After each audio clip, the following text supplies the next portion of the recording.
Hello and welcome to Following on India. Myself, Jon Norman, back from New Zealand, and Jarrod Kimber, exactly where he has been for the last couple of months. We're going to be looking back at the Border-Gavaskar Trophy, looking ahead to India's white ball series against England, which you will be able to follow on the talkSPORT Cricket YouTube channel exclusively and live, full commentary throughout that 8-match series. But for now, we're going to be discussing where we're at in terms of Indian cricket. Thanks for joining us here on Following on India.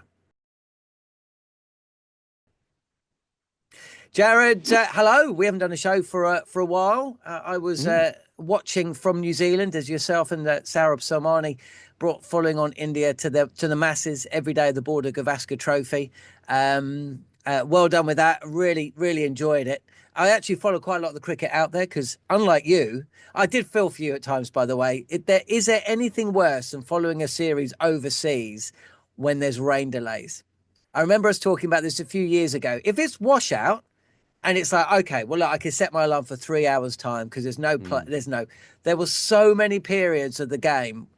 Brisbane, I was watching it from Christchurch or Wellington, and they'd come on for 3 overs, they'd go off for 45 minutes, they'd come on for 7 overs, and I thought, Jarrod is going to be loving this. I remember actually, you messaged me, and you said, I think you were doing the Ashes from England, and I was over in New Zealand, and you messaged me and said, can you just call me when they're back on? I need to sleep.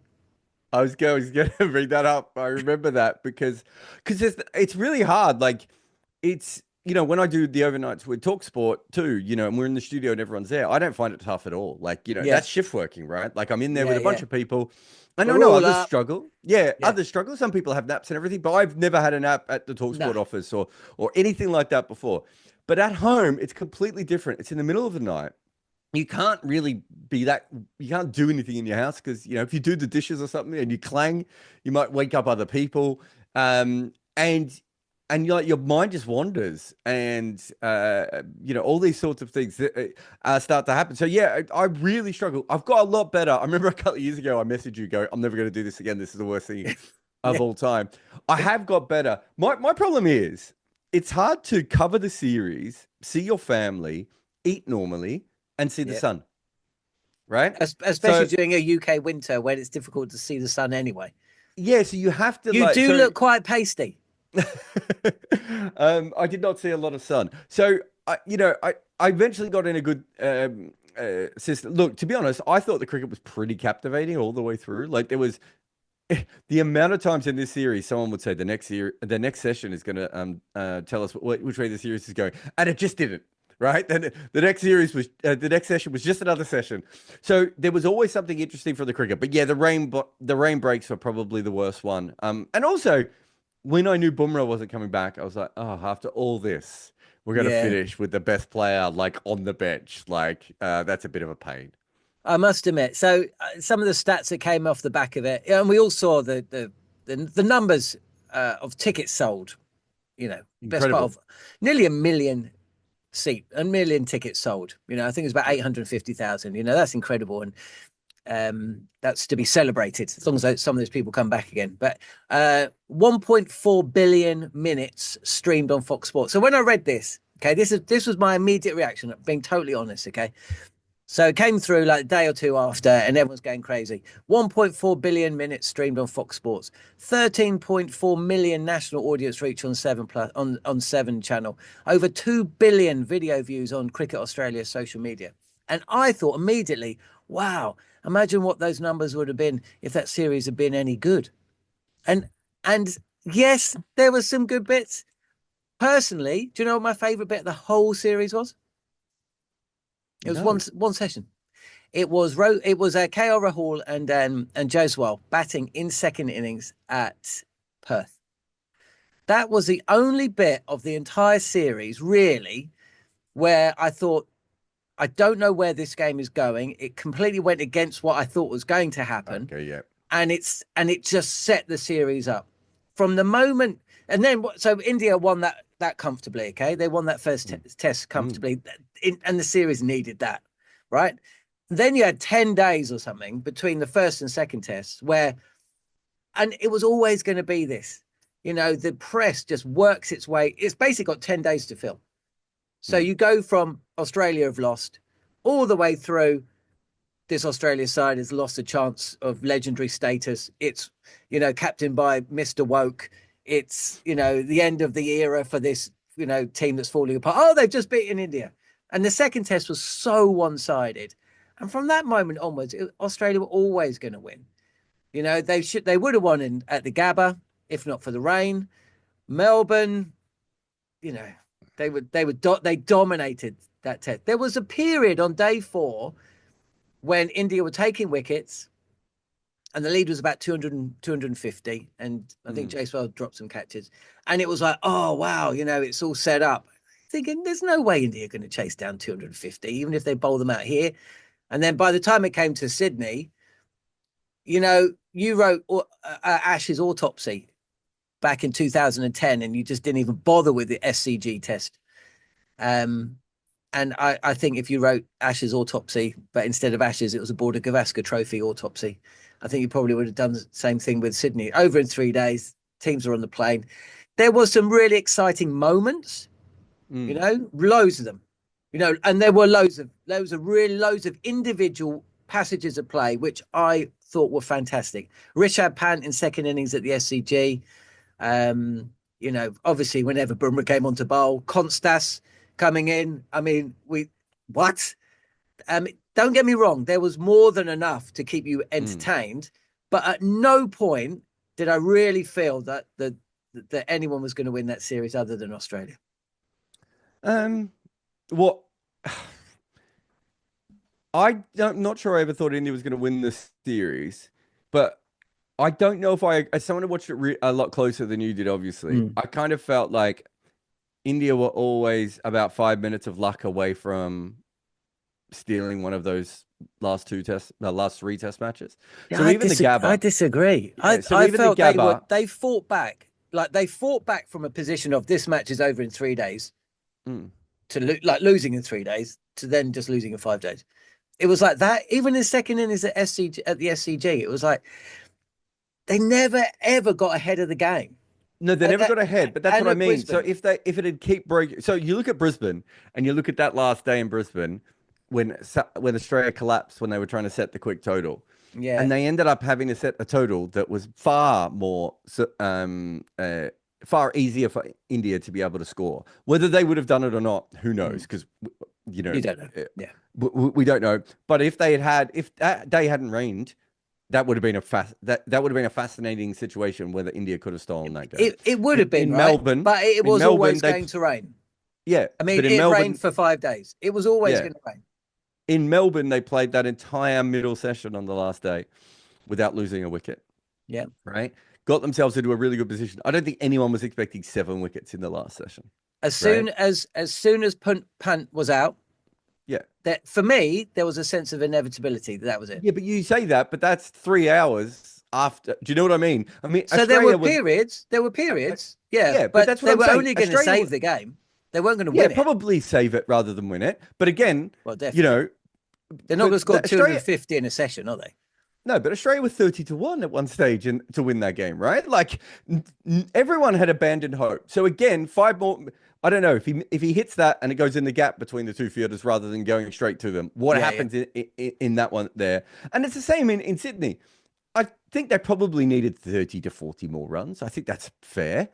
And they need a Bumrah. If Bumrah's fit, right? Like they took some wickets and Australia panicked a little bit in that chase when they probably didn't need to without Bumrah being there, right? So I don't know. I just always felt, as I said, like coming into each day, you could see how it was going to be really like Australia were going to dominate the next day and they were going to blow India away. And it never ever happened. Agreed. And so from someone agree. who was there every day, I kind of just felt like there's always a chance here of something happening. I totally agree. I was really impressed by the way India stuck at it because they were well out. They were well out of some of those games and they stuck at it and they never got. I'd love to know the betting. You're saying I'd love to know throughout the series were India ever favourites to win? Even when they're 1-0 up, I wonder whether they were. I don't think they were when they were 1-0 up because the Adelaide test was next, right? And so That was Mitchell the big Stark, thing. basically. Yeah, we kind of expected what we saw in Adelaide, right? So yeah, I think that was fair. I don't think India were favourites. It was a bit like see, I found it very similar to the England-India series earlier in the year, right? Oh, last year now, where you were sitting there the whole time going, India is probably going to win this, but England is causing enough issues that something could break their way, and it just never broke again, right? They just never had Mm. another moment where that happened. The other thing that I felt why the series never really hit the heights for me was if you were to put both sets of players up alongside each other, where was the out and out quality? Obviously, Jasprit Bumrah. I mean, as close to 10 out of 10 as you're going to get. Travis Head in the first two matches, First three. first three matches. Pat Cummins, there was a few whispers about him, wasn't there, coming into the series, but did it with bat and ball. I mean, Steve, honestly, I think I was in Hamilton. I watched the first 20 balls or 30 balls of Steve Smith. The test match where he scored his first century. If you'd come to me and said, Steve Smith is going to score 100 runs today, honestly, no chance. I don't know I don't know what to think about Steve Smith. What other quality? Obviously, Boland, coming in towards the back end. And I think you'd have to throw Jaiswal and Pont in there as well. Yeah, well, so Jaiswal's interesting because most of his runs came in second. He was very boom and bust, wasn't he?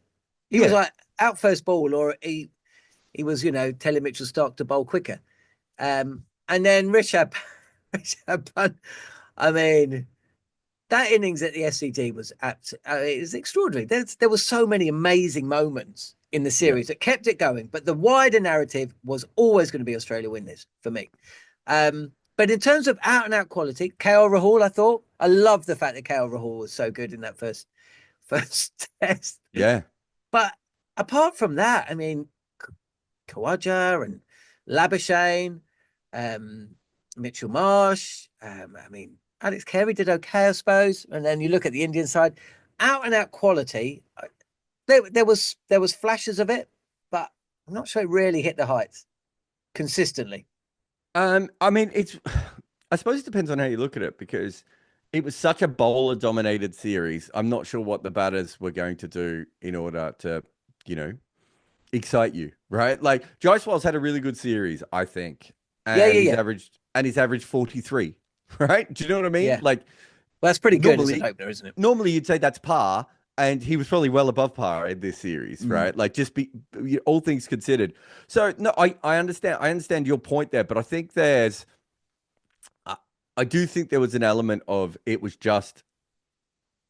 a messy series because the bowlers were so on top. And I think when the bowlers are on top to the level that we see, you're going to see a little bit of messiness there. But it also meant that it was hard for Australia to, to go back to your point from before, it was hard for Australia to ever knock the teeth out of India, right? Because, to go back to that Sydney test match, 30 or 40 more runs or Bumrah being fit, who knows if that would have been enough because that's the kind of series it had been. So I didn't have a problem with the quality, but it was scrappier than it needed to be because the wickets were so in favour of the bowlers pretty much all the time. Like the SCG is the one wicket in Australia, right, where the ground staff have managed to keep batters in the game. And they were like, okay, it's a bit dull. Let's make it a little bit, let's put a little bit more pace and a little more bounce in it. And they just terminated that wicket. Like it was, I think it got past as satisfactory. And I was like, you've dodged a bullet there because I'm not sure I would have had that as satisfactory. It was even Michael Clark said it was the worst SCG pitch he's ever seen. And it's not even close. It's not even that it's the worst because I've seen some really bad ones for limited overs games, but I think it is the least SCG wicket we have ever seen. Like this, and you feel for the curator. This isn't like, remember that Cape Town wicket where the curators were told, make it bowler friendly. And it was unplayable and no one should be playing test cricket on it. It wasn't like that. Like this came from a good position of cricket's been a little bit duller than we want. Let's make it more exciting. Well, they certainly made it more exciting unless you're a batter. And then it was horrifying. I did watch a lot of the series. I was in New Zealand, and we were very fortunate at times because we'd have a whole day's cricket at whatever Yeah. ground we were at, and then we'd have two full sessions to go home and watch. But last thing about the Border-Gavaskar Trophy was, did Nathan Lyon play?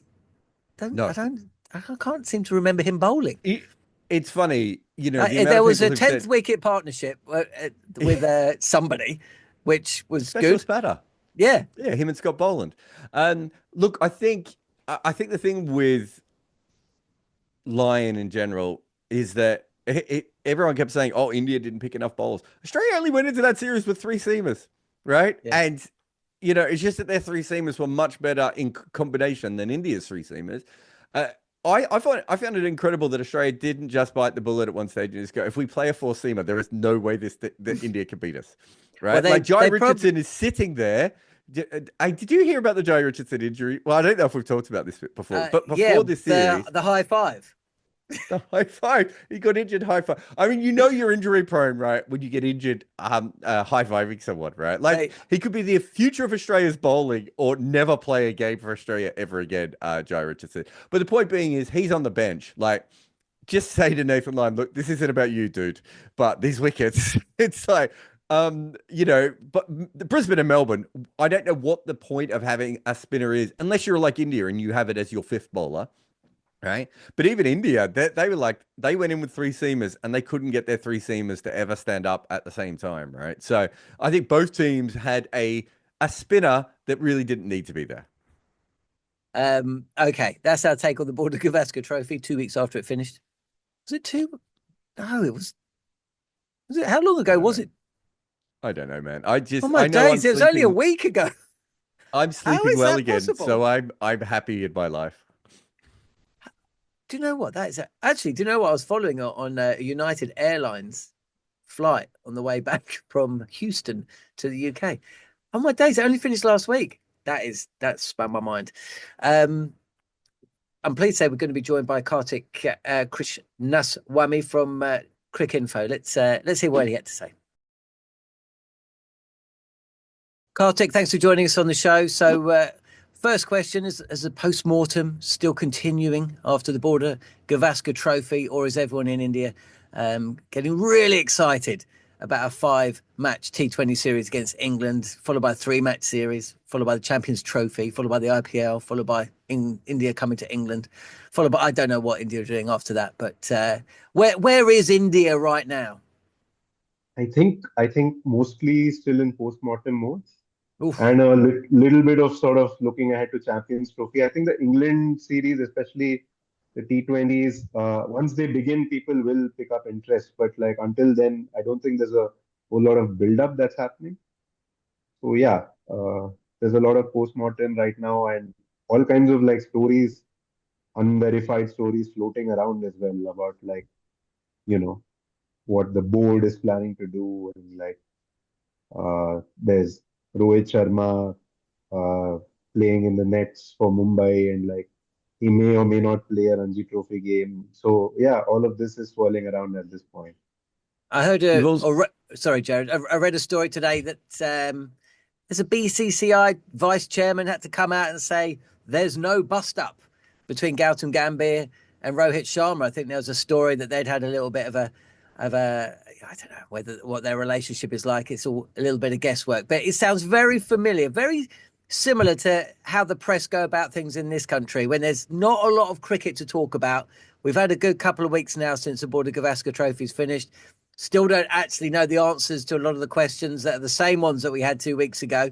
So do you think it's just a bit of fun and games in the press, or do you think there's something a little bit more to it than that?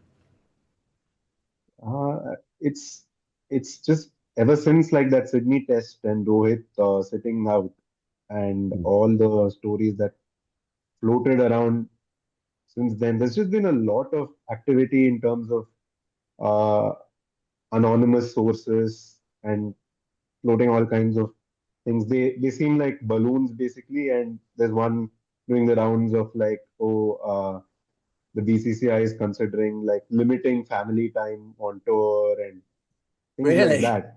That old Yeah. chestnut. That old chestnut. That's right. So that's the latest thing that's out today. So you're right. There's not been a lot of cricket to talk about, and it's this uncertain period as well, right?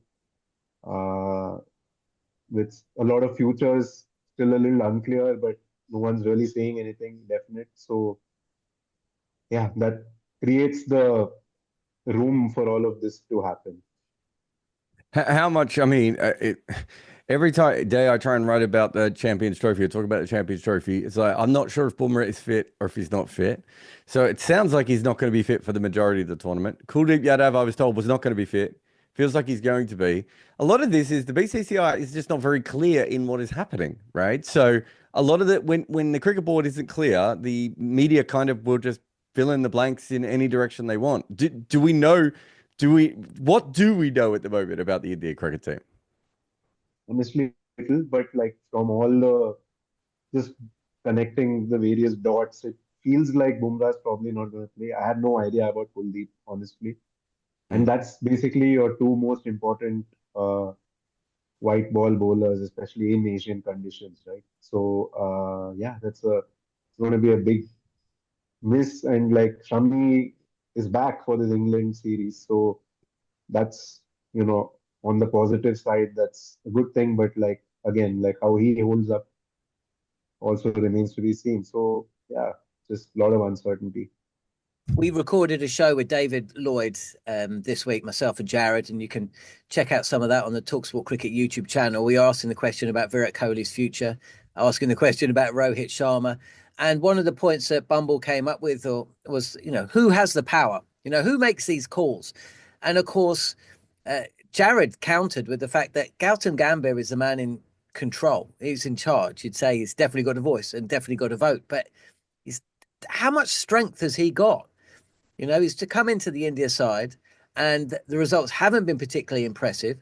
A decision to say thanks, but we're going to move on was difficult enough for Brendan McCullum and Ben Stokes to do with Jimmy Anderson, and Jimmy Anderson's 53. Does Gautam Gambhir have enough to be able to enough power to tap Virat on the shoulder, or even Rohit, and say, thanks for the memories? And if not, where does that call come from? It's a good question. I mean, if the results were going better, like the coach can say, look, I've planned it all out, and this is my succession plan, and we don't think you're going to fit into the team. That's kind of how it was with Anderson, right? Where even though the results were kind of mixed, but there's a positive sort of vibe around the England team, despite certain high-profile losses and all of that. You still had, you know, a sense of excitement around the team, and they're moving in a positive direction, right? Right now with India, that's completely not the case. And the other issue also is that the younger batters, it's not like they've been doing amazingly well either. Uh, but then again, like when, like, on a tour like Australia, in those kinds of conditions, you are going to have a lot of top order batters failing. So, Kohli and Rohit can say, look, are you confident enough to say we're not among the six best batters in the country right now? And there's a lot of professional pride in this as well. They're going to be the last people to accept that they're done, even if they are. Hmm. So yeah, I mean, Gambhir, I think he has the board's backing. He came in with not a lot of coaching experience, but he came in with a very high profile as well. And there's also like political connections here, right? Between the family of the BCCI boss, the secretary, and the outgoing BCCI secretary, who's now ICC chairman. And Gambhir was a member of parliament, in the same party as well. So there's all Hmm. that. So I think he has the power to be, but it won't be a popular decision at all. And if the players aren't on the same page as him, it's going to be a very sort of sticky situation. I think it's also really tricky because there's so many different formats coming up, right? Like the ODI format, Yeah. Rohit and Virat haven't actually shown any issues, right? So you would assume for the Champions Trophy, there's no problems. And if they make lots of runs in the Champions Trophy, everyone's going to look towards the next Test series and be like, well, of course they should play. Mm.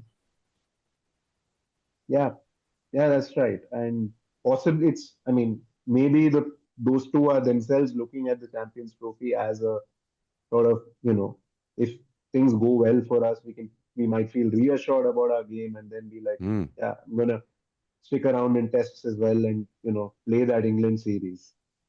Uh, yeah, that could be something in their minds as well. Tell us a little bit about the hurt of losing in Australia for the first time in 3 Border-Gavaskar trophies. I mean, that's a record England would love to have, by the way. But how much of it was the hurt of losing in Australia, which is no disgrace at all, and missing out on the World Test Championship final? That, and now it seems that Virat Kohli will never win the World Test Championship final, and nor will Rohit Sharma. How do those two things marry up? I mean, if you were to offer the Indian cricket public one of those two, I've got the feeling that they would pick the World Test Championship final over the Border-Gavaskar Trophy. I might be wrong. I mean, yeah, I'm sure like Kohli and Rohit and that entire generation would feel like they were the best team in the world in Test cricket consistently for 4-5 years, right? Yeah. And they got to 2 finals, and they were number 1 on the table in the first one, and I think number 2 behind Australia second. And I don't exactly remember, but point is they got to 2 finals back to back. They won a lot of tests away from home, which was unprecedented for Indian cricket in terms of going and being so competitive uh, across the world in all kinds of conditions.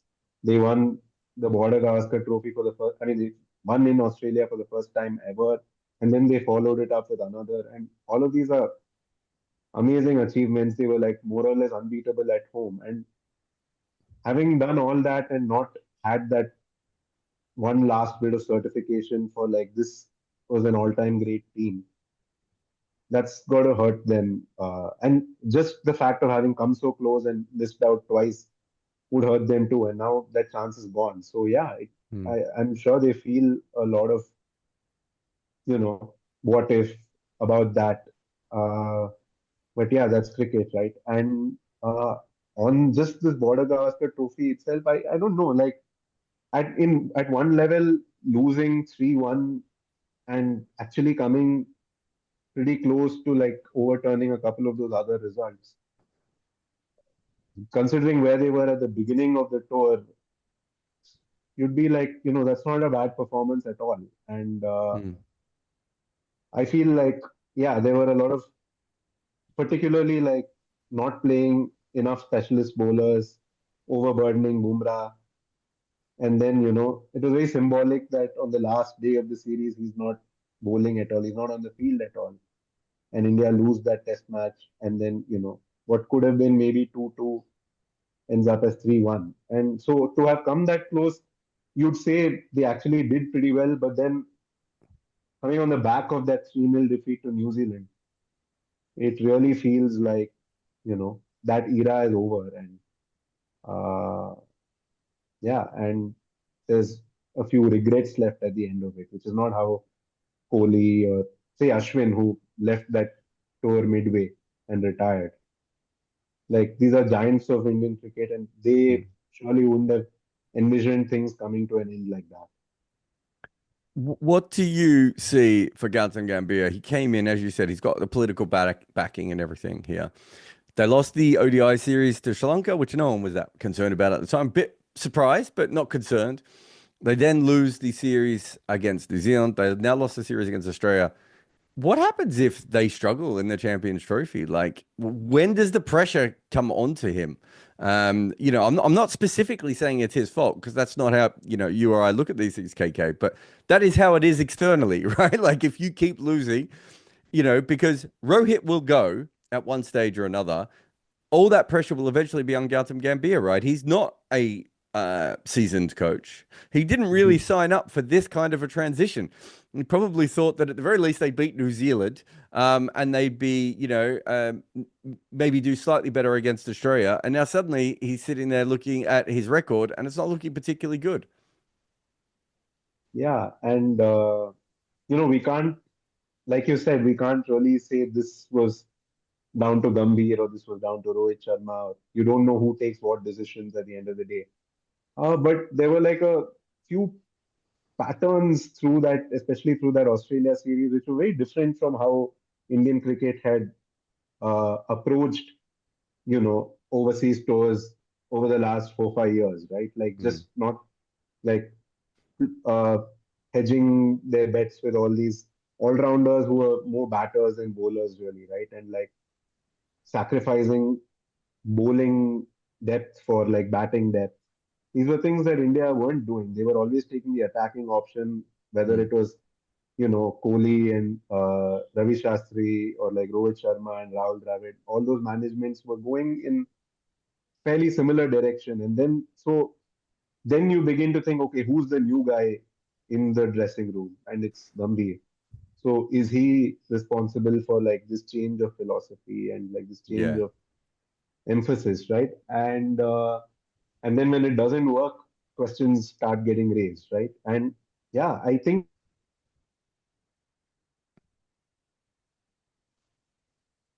or not he has the backing of the board, whether or not, uh, I don't know what the team environment is like under him. We are hearing whispers. There were like stories during that Australia tour of like player insecurity and things like that.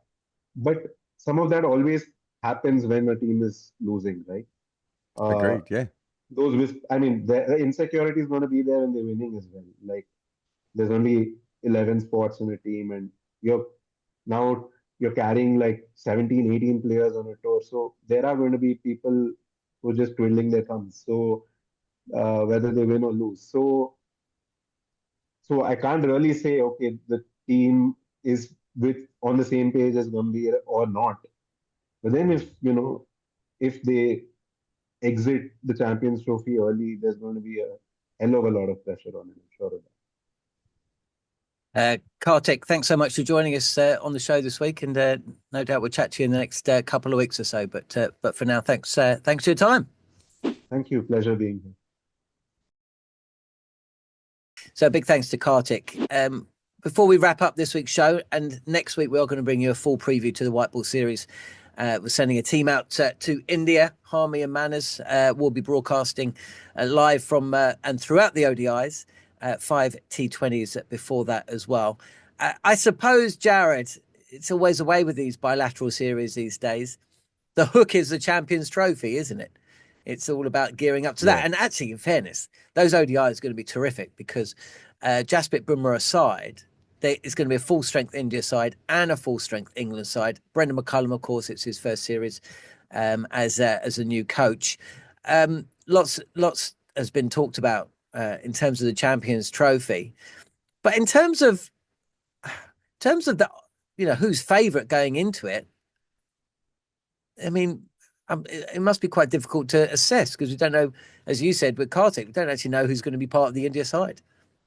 Yeah, so we're kind of going ahead of time here because the side hasn't come out, but India's been a really, really solid favourite all the way through. So I think they're about 2-1 to win this tournament. So a 33% chance of winning the tournament at the moment.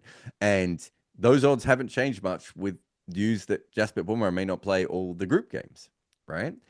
I think part of the reason they're so short is because their group is Pakistan, New Zealand, Bangladesh. Yeah. So they've got the weakest 4 seed, and also I think I'm right in saying that in New Zealand and Pakistan are quite a bit down on where South Africa, Australia, and England are, right? So there is you look at that other group, which is Australia, South Africa, England, and Afghanistan. England could lose 2 games out there. I mean, there are 4 teams there who have a chance of making the final. Yeah. Right? Like, totally. I'm not sure if Afghanistan can win, but I think they can make the final. you look at the other group and you're like, well, Bangladesh can't make the final, and so you move them to the side, and then you've got Pakistan and New Zealand, good sides, but are they better than Australia, Australia, South Africa, or England? Probably not, right? They're probably slightly further away when you look at things from that perspective as well. So India has a good group, but and I think Karthik, KK was talking about it in that interview, like if they don't have Bumrah and they don't have Kuldeep, right, and New Zealand beat them, say, they're in a little bit more trouble. I think they qualify for the finals almost automatically just because it is the easier group. But you could see how this could go wrong for India, and the other teams are in a bloodbath, and India has that slightly easier run. But I'm not sure, like, I see them as massive favourites ahead of Australia at the moment, unless we know Bumrah is 100% fit. It's actually, for all of its criticism and the fact that it actually didn't exist for the best part of 8 years, is actually a terrific tournament, isn't it? I mean, it's a terrible tournament, and I hate it. Oh, I don't know. It's going to keep us entertained for a couple of weeks. I'm not. Look, it's great that we've got something to watch. It's just a zombie tournament, isn't it? Like, it won't die. No, it is. It won't die. Like, how long's it? When was the first Champions Trophy? 98, was it? Something around then. I'm not sure. Yeah, but it wasn't even called the Champions Trophy. It was called the ICC Knockout something or something. Yeah. Right. And at that stage, the whole thing wasn't there like African countries in there apart from Kenya hosted one, didn't they? I think so. Did America play in a Champions Trophy as well? Or was it Canada? I don't know. So look, it's not even anything like what it started to be. And then they changed it to be the Euros. And that was hilarious because they were like, we're going to have our own Euros. Okay. And then they just forgot about it again. It just went missing for 8 years after the 2017 tournament was pretty successful. Like, I haven't actually understood why that went away. 2013 and 2017 worked. They were probably the two best Champions trophies as far as general interest and fans, coming on board. And then they were like, and then there was that whole thing. They were going to make it into a T20 tournament. Yeah, that's right. Then we're giving it to Pakistan, which all made us feel like, is this actually going to happen? Like, teams go to Pakistan, and one of them apparently is not. Like, it's just, I don't know. I'll have no problem with the cricket. I think India played 3 ODIs last year, right? Like, if you look at the teams who played the most ODIs last year, I think Canada was second. Like, all the associate teams are playing ODI cricket, and none of the Champions Trophy teams are playing ODI cricket. Like, Pakistan have won their last 3 or 4 series or something ridiculous. No one knows, because no one's following up one-day cricket at all at this stage. Has anybody referred to Pakistan as defending champions? Because if they have, I haven't read it. It's almost like to describe them as defending champions doesn't make any sense, because there was a period of 4 years when the tournament didn't even exist, and then they've kind of brought it back again. 2017, we were there. We were at the Oval, weren't we? Yeah. I'm a little bit disappointed Mohammed Amir. A little bit disappointed in you. Defending champions. I believe the new phrase is attacking champions.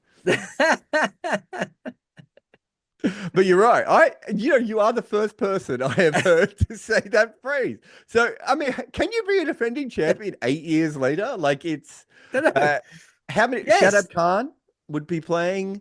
Did Babar Azam play in 2017? I mean, it's so long ago. I can't even. Fakhar Zaman was the star. Mohammed Amir. I'm trying to think who else. So Rizwan wouldn't have been in the side. No, it was Sarfraz. Sarfraz, yeah. Babar Azam played, pretty sure. I honestly, you and I were at that game. I wrote like 5,000 words on that game, and I could not tell you. Like, I mean, I remember that Pakistan made a lot of runs, and India lost a bunch of wickets early on, didn't they? Yeah, Mohammed Amir took 3 wickets. They were like 4 down. Remember, Hardik Pandya started banging the balls off the stands. Yeah, no, but he started hitting sixes at one stage. But they hit 300. They hit 300, didn't they? Yeah, and I remember one save by Shadab Khan at backward point, because I was talking to George Tobel and I said, do you think it's fair to say Shadab Khan's the greatest fielder for Pakistan ever? And he goes, oh, I don't know about that. And then as he said that, Shadab Khan just did this like Spider-Man save at backward point, and he goes, although on the other hand, and that's all I remember from the game, all of those things, nothing else. The only thing I remember is speaking to Amir Khan, the former British middleweight boxer on the field, who was friend of the show, Friend of the show.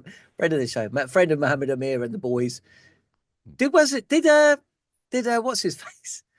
Oh, what's his face? Left arm. Kid, what's his face? Wahab Riaz. He must have been in there. I mean, it feels It's crazy, like he played. man. I mean, it was his era, right? Like, well, his era went on for about 15 years, I think, in and out of the side. Did I it have mean, some play?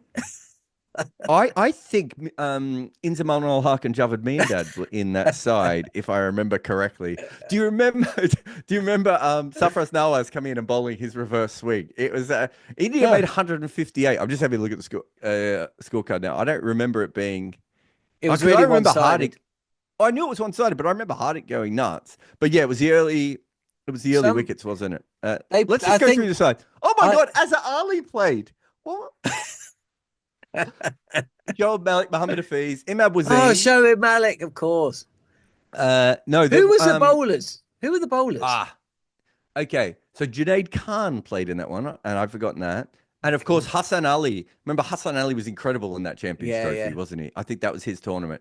And then Shadab Khan and Mohammad Amir, and Imad Wasim and Shoaib Malik and Mohammad Hafiz were the others. Mohammad Hafiz. How can we forget Mohammad Hafiz? I don't know. That's terrible. So yeah, Bubba. So Fakhar Zaman, have they released their squad? It's fucking.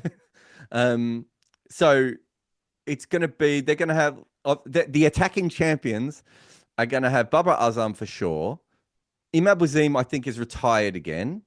Shadab Khan should be picked, and so there maybe that's 3 from the team that won as the attacking champions.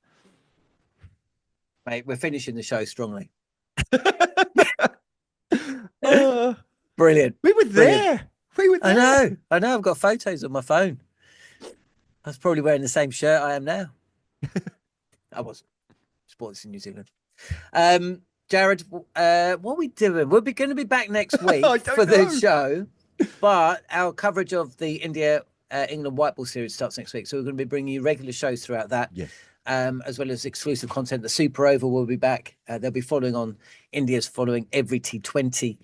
So loads of cricket to come here. You can follow it on talkSPORT 2 or via the talkSPORT Cricket YouTube channel, which you're probably watching right now. But for now, thanks for listening or watching the show. Jarrod, we'll be back next week. But thanks. You're watching Following on India.